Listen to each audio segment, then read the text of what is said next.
तूने मुझे गद्दार बोला, कट्टी।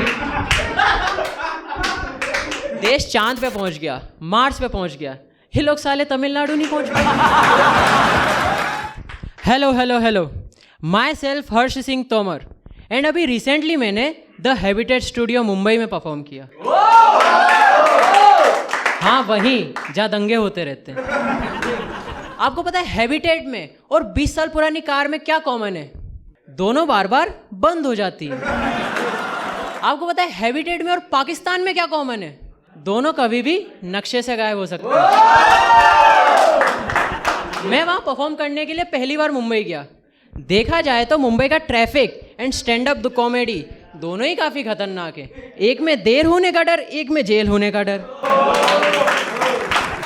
वो अभी तक का मेरा तीसरा ओपन माइक था।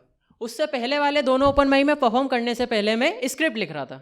स्क्रिप्ट ही लिखूंगा, लेकिन मुंबई वाले में परफॉर्म करने से पहले मैं बेल एप्लीकेशन लिख रहा था।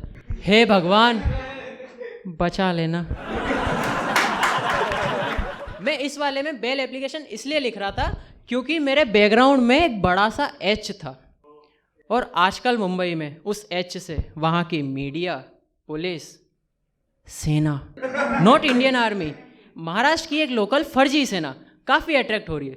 स्पेशली वो सेना तो उस एच के लोगों से इतना अट्रैक्ट हुई कि उनने से तोड़ ही दिया।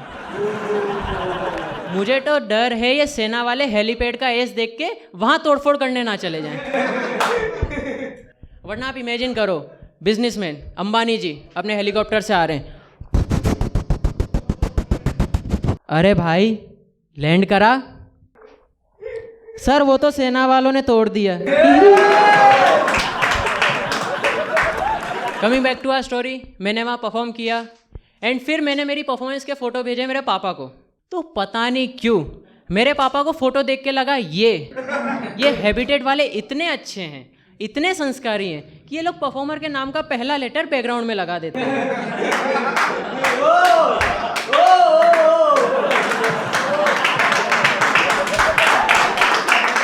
जैसे मेरा नाम हर्ष है तो मेरे नाम के लिए एच लगा दिया। जब कोई और परफॉर्मर आएगा तो उसके नाम का पहला लेटर लगा देते होंगे। भोले पापा, क्यूटी पाई, पूकी पिताजी।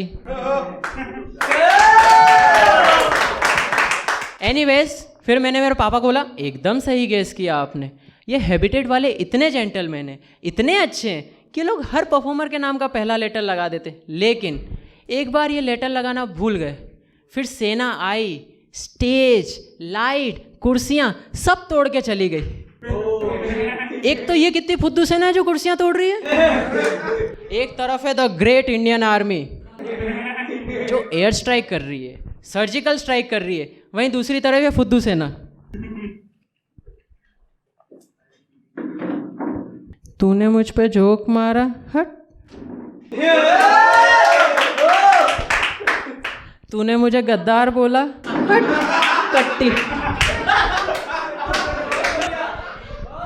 इंडियन आर्मी में जाने के लिए आपकी अच्छी हाइट होनी चाहिए, आपको रनिंग करनी आनी चाहिए, आपके अंदर करेज होना चाहिए। वहीं दूसरी तरफ ये फर्जी सेना, इसमें जाने के लिए आपको सिर्फ और सिर्फ कुर्सियां तोड़नी आनी चाहिए। फिर भले ही आपको मैप तक देखना ना आता हो, फिर भले ही आपको ये तक ना पता हो कि तमिलनाडु कैसे पहुंचेंगे, फिर भी आप ये सेना ज्वाइन करने के लिए एलिजिबल हो। लेकिन अगर आपको ये सेना एज अ लीडर ज्वाइन करनी है तो फिर मुश्किल है बॉस। अगर आपको ये सेना एज अ लीडर ज्वाइन करनी है तो फिर आपको गद्दारी करनी आनी चाहिए। देश चांद पे पहुंच गया, मार्स पे पहुंच गया, ये लोग साले तमिलनाडु नहीं पहुंच पाए। अरे पहुंच जाते यार भाई, हमें भी मजा आ जाता। मुंबई का यूथ अपना बॉडी काउंट फ्लेक्स करता है, ये सेना वाले फ्लेक्स करते हैं किसने कितनी कुर्सियां तोड़ी। 3। लेकिन यार किसी कॉमेडियन के जोक के लिए वेन्यू को तोड़ देना is not the solution. But then I remember, जिस देश में करप्शन एंड ब्लैक मनी का सॉल्यूशन नोटबंदी हो, वहां हम और क्या ही एक्सपेक्ट कर सकते हैं। वैसे नोटबंदी से मेरे को मेरी बंदी की याद आ गई। माय गर्लफ्रेंड इज अ मुस्लिम।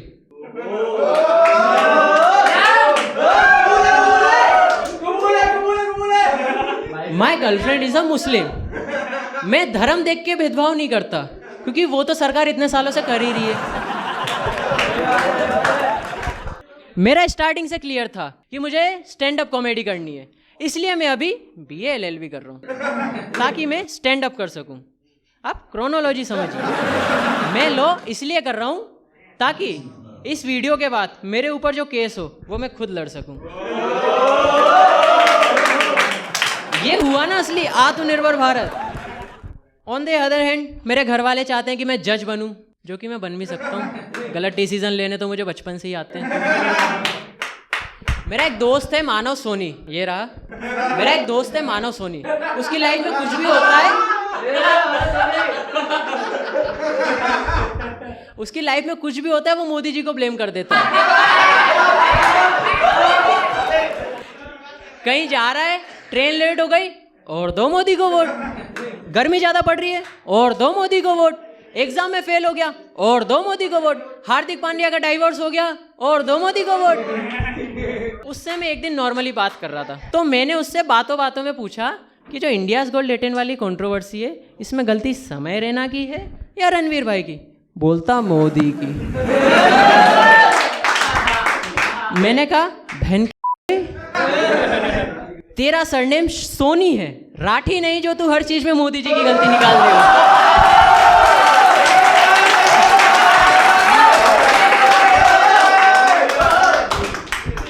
लेकिन आपको पता है, अगर मैं कभी इंडियाज गोल्ड लेटेंट में जाता तो मैं कभी जीत नहीं पाता, क्योंकि ना तो मैं अंधा हूं, ना मेरे पास वीक होने का विक्टिम कार्ड है। लेकिन यार क्या तो शो डिजाइन किया समय भाई ने, मेरे तो दिल में बस गया शो। लिटरली ये इंडियाज गोल्ड लेटेंट मेरे दिल में बस गया। प्रूफ दिखाऊं?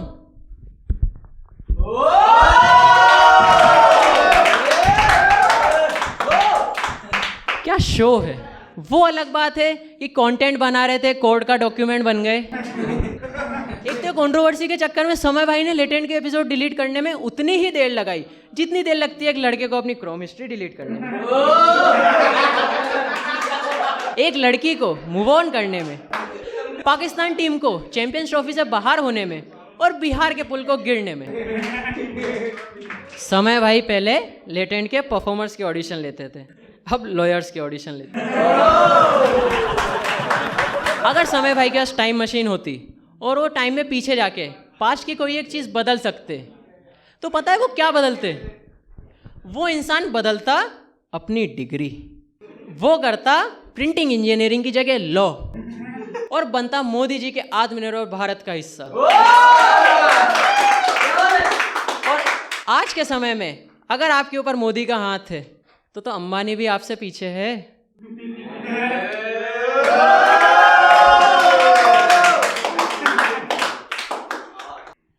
आप अब इमेजिन करो, ये टाइम मशीन होती रणवीर भाई के पास। नॉक नॉक, इतनी रात में कौन है? नॉक नॉक, पापा पापा, can I join it once and stop it forever?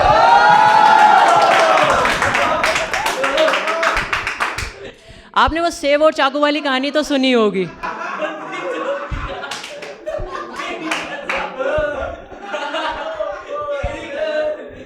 आपने वो सेब और चाकू वाली कहानी तो सुनी होगी कि सेब चाकू पे गिरे या चाकू सेब पे, कटना सेब को ही है। वही सेब वाला हाल है इंडिया में स्टैंड अप कॉमेडियंस का। जोक बेकार हुआ तो ट्रोलिंग होगी, अच्छा हुआ तो FIR, या तो कमेंट आएगा हंसना था क्या, या कमेंट आएगा और भाई जेल में सब बढ़िया। There is no in between. India में आप देश के बारे में कुछ बोल दो, कोई कुछ नहीं कहेगा। देश के लिए जो शहीद हो गए आप उनके बारे में बोल दो, किसी को कोई दिक्कत नहीं होगी। लेकिन इस डेमोक्रेटिक कंट्री में अगर आप किसी छोटी सी पार्टी के छोटे से नेता के बारे में कुछ बोल दोगे, लोग आपका घर तोड़ने आ जाएंगे। This is the harsh reality.